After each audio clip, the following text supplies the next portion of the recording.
Okay, listen, inflation's, as you know, it's at a 30-year high. Interest rates are expected to jump tomorrow, probably by 50 basis points. That's big stuff. The U.S. has got, 8.5% inflation. Commodity prices are high. People are killing it, getting killed at the pump.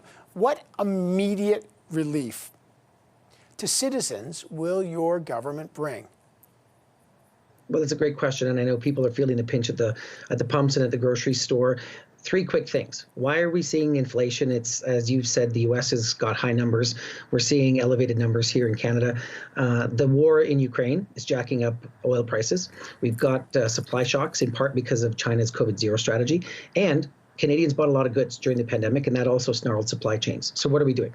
In the very immediate term, the benefits that a lot of Canadians rely on, like the Canada Child Benefit, senior old age pension, the Canada Worker Benefit, those programs are already indexed to inflation. So people won't see any pinch there.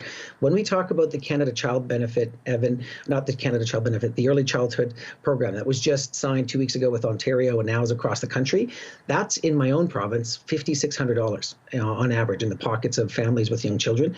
We've got people who are feeling the pinch on housing. They're going to get a $500 one-time payment. That costs us about $475 million. There's also a multi-generational housing tax credit. So if you want to, renovate your home to have more people, multi-generations living in your home, that's there. The dental care. That's really going to help families that are making less than $90,000 a year be able to afford dental care, maybe for the first time. And that really helps. It doesn't affect the bread or meat, Evan, but it does make a difference at the bottom line at the end of the month. Right. But the strategy can't be always just to giving out money to Canadians. I mean, you can't. You support. But in the end, how are you going to bring down inflation? I understand your government argues there's a supply problem with housing. Although, as you know, Doug Porter at CIBC, and I know David Akin had pointed this out, has said we actually are pretty average on the OECD in terms of housing supply. So we don't have an acute shortage, no more than others. But our house prices are going crazy. You know that. They've more than doubled under your government. Again, Canadians are saying, it's enough to keep spending money, bringing on programs. When are you going to bring down inflation and basically stimulate growth? So that's what this budget is about. We've got 6.7% growth, and we've got, like I said, 5.3% unemployment, which is the lowest since 1976. And over the next 3 years, we're going to bring 1.3 million newcomers to this country, in addition to the current housing pressures, which is why we're going to double the amount of houses built over the next 10 years, because we do have a supply shortage on the housing side. It's simple supply and demand economics, right? The fewer houses you have, the more people you have who want houses, it's going to cause the prices to go up. And so that's why we want to work on the supply side. But you're right, Evan. The government alone can't do this. We need private sector supports. We have put in, and we will put in, a moratorium on foreign buyers to make sure that people I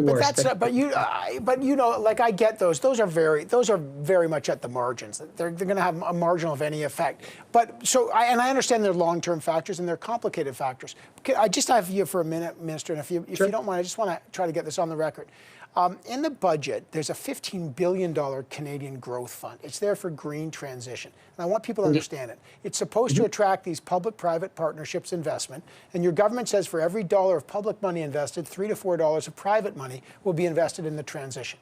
But your government tried this 5 years ago with the Canada Infrastructure Bank, $35 billion to invest in infrastructure. Then it was $4 to $5 coming from the private sector.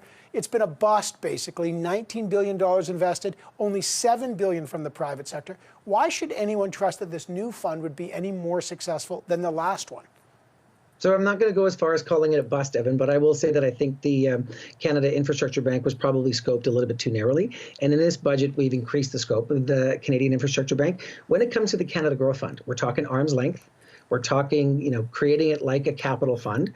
And I have great confidence that with $15 billion in the window, being able to crowd in $3 or $4 for every dollar that we put in makes a lot of sense. If you take a look at the RBC report that said we need 125 to 150 billion a year, each year invested in our country until 2050 to get to net zero, that means we've got to find other sources of capital other than the federal government, and being able to attract private I know you've got to find it, but Like I get it. I know you got to find it, but I'm just asking, why should anyone believe the government promised you can attract $3 of private for every $1 when you had $35 billion over 5 years for the Canada Infrastructure Bank, and it just didn't happen? You know that. It was, wildly underperformed. Why should we have faith that this will actually perform?